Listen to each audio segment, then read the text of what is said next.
Hello, everybody. I'm here with Adam Oldman Winters. I'm Joe Gould. We're going to talk real quick about Godzilla Kong, the New Empire. Do we pronounce the X or is that silent between Godzilla Kong? So they came out, and I think it was the director said the X is meant to remain silent. So That's dumb. I'm sure it makes no sense. So They should just put a comma. my understanding is that if in the video game world, when you have these franchise crossovers, you literally use the X as cross. So Street Fighter cross Tekken or something like that. That would be Godzilla cross Kong. But oh well, what can Yeah, I you think do? the common man, we just say versus or against. Well, they already fought once, so they didn't want to make them fight again. But then it would be Godzilla versus Kong 2. And I guess they're not doing that. So Adam, just to get your thoughts on some things, one of the more controversial items was the color of Godzilla. Yeah. What did you think of the pink? Apparently there's a Dragon Ball Z connection that was intentional. So, nothing wrong I with liked that. it better before I knew that. If you want to nerd out, it's from Goku's KO Ken technique, taught to him by King Kai of the Northern Galaxy to temporarily raise his fighting power at the potential risk of his own bodily integrity. What that has to do with Godzilla, I understand it's a temporary power up. Have you seen that? Yeah, I didn't with the previews. It just makes it look like he's going to be pink the whole movie. Yes. So I should also say apologies if you hear a dog chewing in the background. Harley has decided to go at it on one of her toys. Not sure if it'll pick up. It's a clicking sound from my end, but so the preview seemed to imply it was like a permanent transition that he had made. And I was just thinking to myself, every movie, he's getting closer and closer to the style of 1998 Godzilla or Reptar from the old Rugrats cartoon. And he seems to be morphing into that. So I will say, in watching the movie, in the way that they explained it, I'm fine with it. And he seemed to revert back to his regular color at the end. But yeah. I'm not sure the power up did a whole lot for him that I could tell in this movie. Well, it made his colors different. And pink is apparently stronger than whatever it was before. So I guess you can sell new toys, which is always my suspicion when these type of things happen. There was one Godzilla toy I saw previewed where the pink Godzilla comes out of the skin of the prior color Godzilla. It made me think he would shed his old skin like a snake, but he didn't do that in this movie. It was just a cool toy factor to try and get people's attention, I think. Yeah. I probably prefer the blue when he charges his atomic breaths. I kind of forget in this movie, once he gets the power up, is his default state pink? Or is it only when he charges up? His dorsal fins do have a pink color to them, and it just stays kind of bright up. Like it's almost like they're made of ice, and they get real bright, like you're plugging in a Christmas tree. Okay. So, what did you think of Old Man Kong? How much older did he get between the last movie? Well, he grew his beard out because we all know that Kong has been shaving and trimming himself for the past couple thousand years. Yeah, he does. He's definitely grayer, I should say. So and he's battle worn. Well, his healing factor is wearing off. I didn't know he had that. So we see him in Skull Island. He's still a relatively adolescent.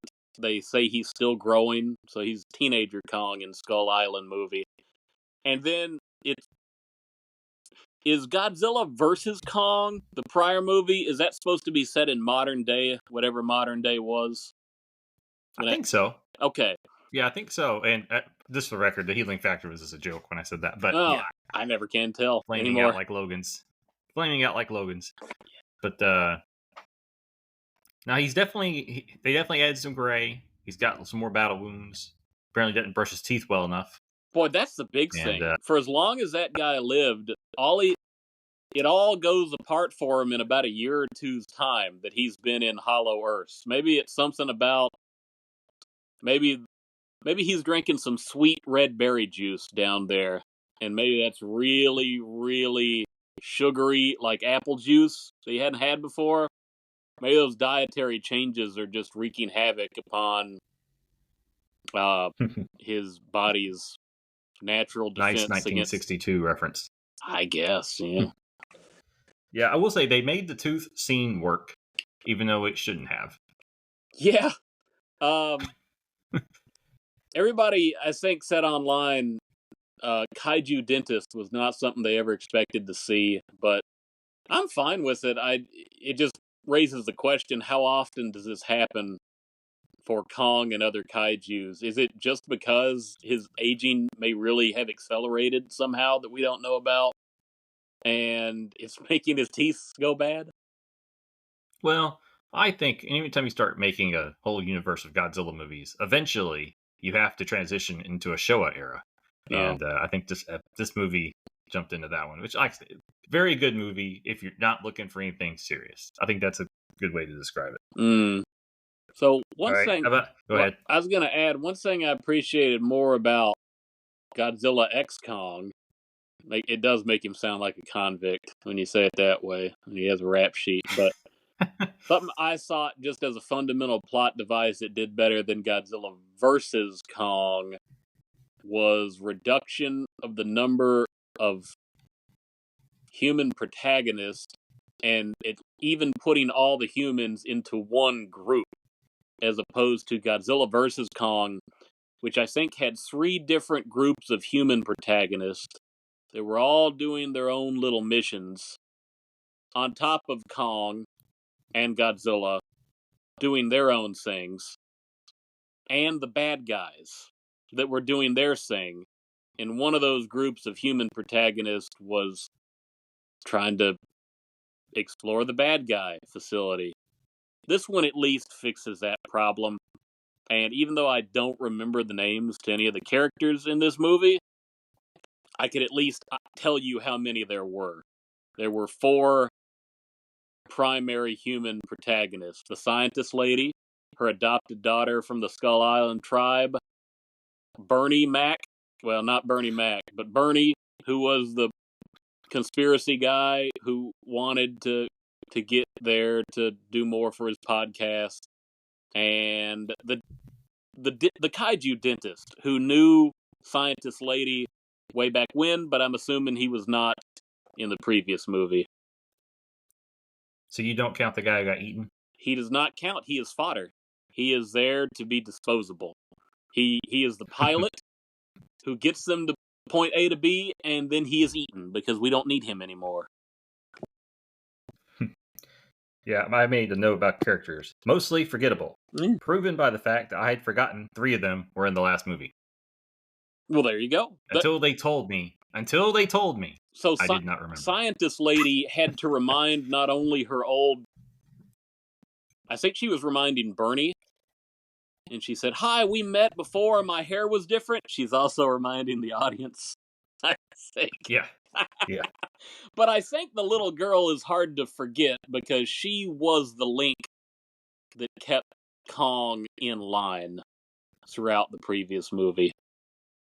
Don't remember her name, but I felt she was more vital to that. And this movie, she even took a larger role to the plot. Yeah, I don't think she ever spoke up and said her name. So, did they or did they not rip off Skar from The Lion King? I was with the main villain. As I was watching the entire film, I thought his name was both spelled and pronounced Skar, as in an A on each side of the middle, and maybe an apostrophe. But I guess it's just Skar.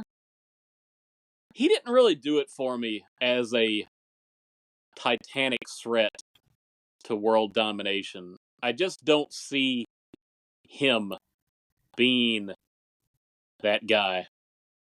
Well, I think if they hadn't given him his own little Godzilla, it wouldn't have worked. I think that's the key is like, if Kong taking them out of the equation for a second, if Kong had a way to control Godzilla, Kong would be the mastermind. And once they destroyed that little imaginary diamond, the Skar King was largely taken care of. And I think even if Kong and Godzilla hadn't done it, I think his hyenas back at the den would have taken care of it. I'm curious how Skar is able to control the entire Titan gorilla tribe through fear and intimidation. Well, I don't think he does. I think they fear him because he has the control over the Icezilla. Shimo, right? Is that the name of the Arctic beast? I think so. It's been a week, and I didn't write down the names of some of the characters, but yeah. Now, but again, in order to call Shimo to do his bidding, he actually has to use his magical thing. Doohickey. His magical doohickey. So, yes. In sheer numbers, they can overwhelm him and prevent him from accessing that if he's ever separated from it, right? In theory. Probably. Yeah, but they paint him as the bully in the schoolyard, and you just need someone to stand up to him. And these monkeys, they just run around with their tail between their legs. And I guess my question is, what do the Titan apes believe they have to gain by doing everything his way? It's not a question the movie has to answer. It's just one of those. There's so many of those apes, right? There's a bunch of monkeys in this movie. It seems like you have the gorillas. You have the gorilla apes, and you have like the chimpanzee apes. Seems to be the. I'm not sure how we quite got two, but yeah. All right, I have a couple more things to ask you about Mothra. Yeah. Not so much about Mothra, but what do you think about the fact that there are no twins in this movie? Yeah. Godzilla King of the Monsters established that foundation that was trying to build Mothra up as this ancient Earth Titan.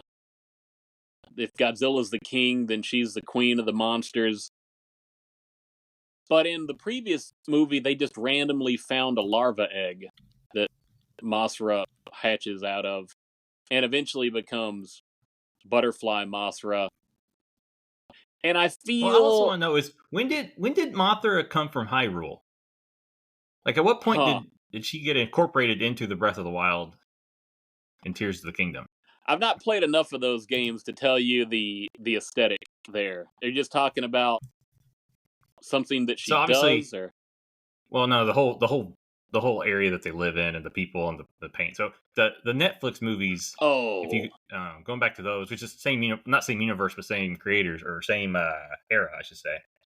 There's a lot of Zelda, Breath of the Wild influence in that movie and those people. Well, if you go watch some videos of the game, you'd see it.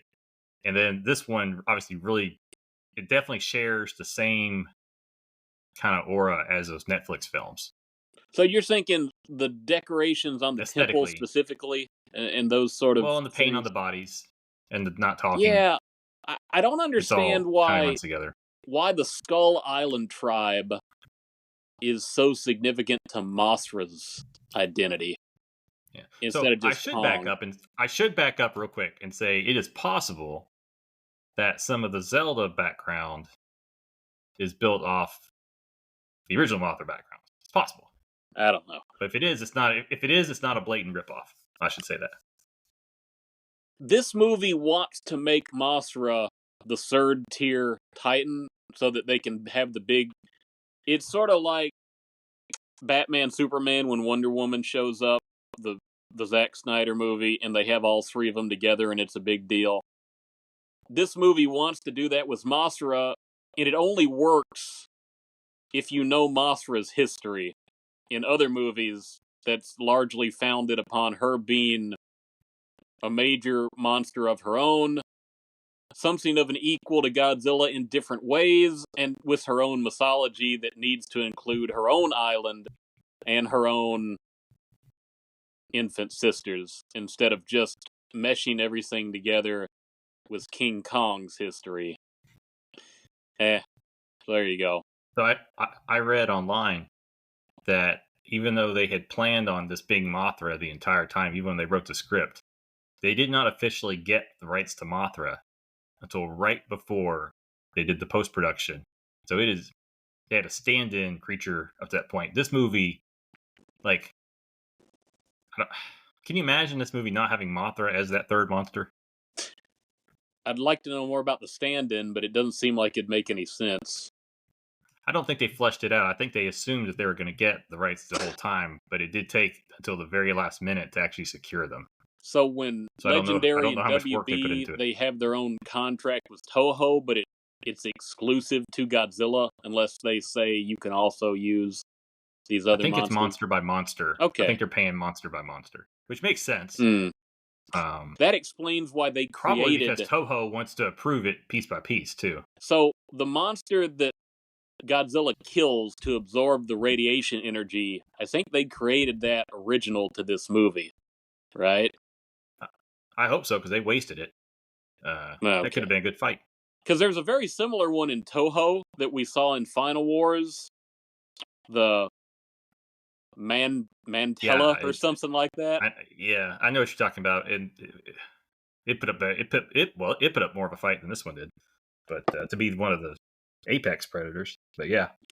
And I was also wondering, when Godzilla King of the Monsters made a huge deal about Godzilla fighting for dominance among all the other Titans of Earth, and more or less defeating them all, and Mothra dies against Ghidorah.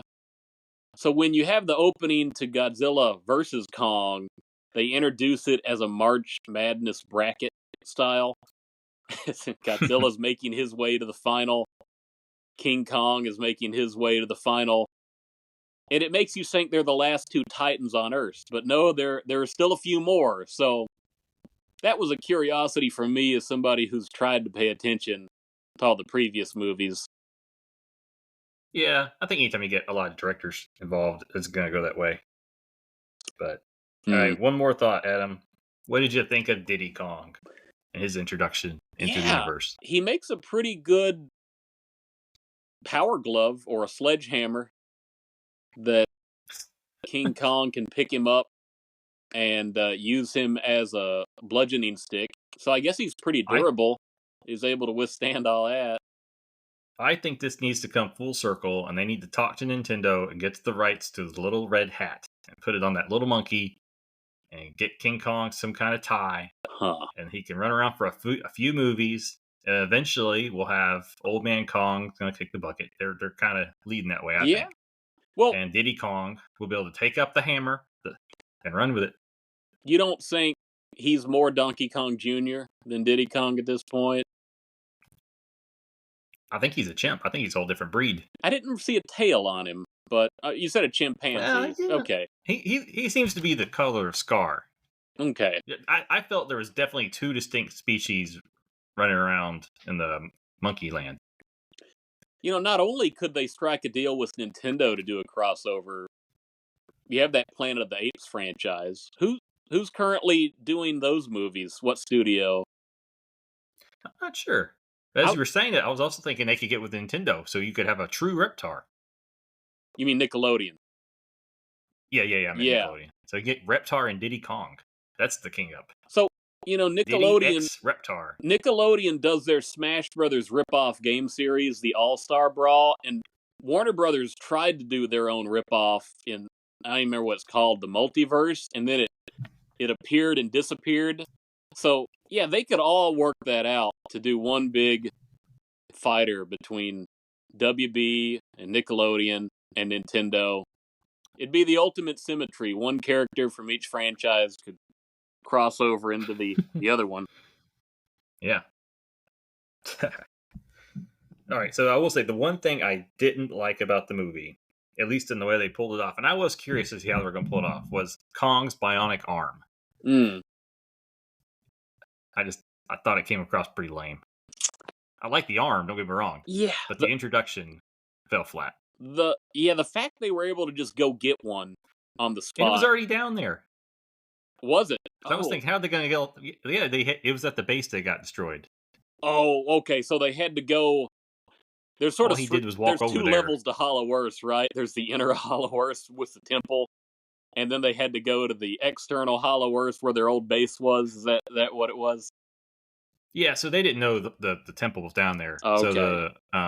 the crazy the crazy kaiju dentist just had to go back to the base and get the arm that had been taken down there Yeah. before it got decommissioned, and then to make it even lazier, he flew the arm with himself on it By to himself, no Kong crew. by himself. Yeah, Yeah. I seem to remember it wasn't easy to navigate the inner Hollow Earth area, but he was able to do it. well, it was the temple was covered up by Mothra spit basically. Oh. I guess that's the one reason to keep an actual pilot alive, if to justify that it's somebody who is very, very good at navigating a vehicle, to make that slightly more believable. Oh well. Yeah. Well, so Adam, out of 5 bananas, what do you give Godzilla Kong: The New Empire? I was afraid I was gonna hate it, but compared to everything else that seems to be on the market of milking franchises for all they're worth, on the scale of relativity, I'm gonna give it 4 bananas at least out Okay, of 5. I'm gonna give it. I think I'm gonna give it 3.5 bananas. Yeah. And like I say, I knew it wasn't going to take itself very seriously. And it's definitely the least serious of all these movies that have come out. But I think at this point, at some point, you can't take them seriously anymore. I am a little concerned that Yeah, they've used up all the good monsters. it feels I that hope way. they. I know that this director wanted to go the Destroyer route. I think you don't really, if you're going to go that, I'm not sure you can have a movie after that. I think you're going to milk this a little longer. Mm, I would love to see Gigan get a true yeah. representation on film with a big budget. So Because that he is, in my mind, he is the coolest looking of the old kaiju monsters. well, the fact that you've gone so deep into Hollow Earth for 2 movies now means you need to go into outer space. And I think Yeah. Ghidorah was is he supposed to be extraterrestrial even though he's been on Earth a long time? I've watched so many Godzilla movies since that movie, Okay. I no longer remember the plot. Yeah, you got to bring in Gigan and whatever You aliens. can bring in Megalon. We could have Gigan Megalon team up. I'm good with that. Yeah, I forget if he was an I just alien. don't want. I just don't want to get a Manila. I'm happy with Diddy. I do not want Manila. Though they're going to have one if they do have a destroyer What route. about So, Godzuki? oh goodness. Maybe he can be an alien species. As long as they treat him like the '98 Zilla and take him out as soon as he appears. Oh well. All right. Well, everybody, that was our real quick looking at and thoughts on Godzilla Kong: The New Empire. See you guys next time. You didn't say bye bye. Well, maybe it's waiting for the next time.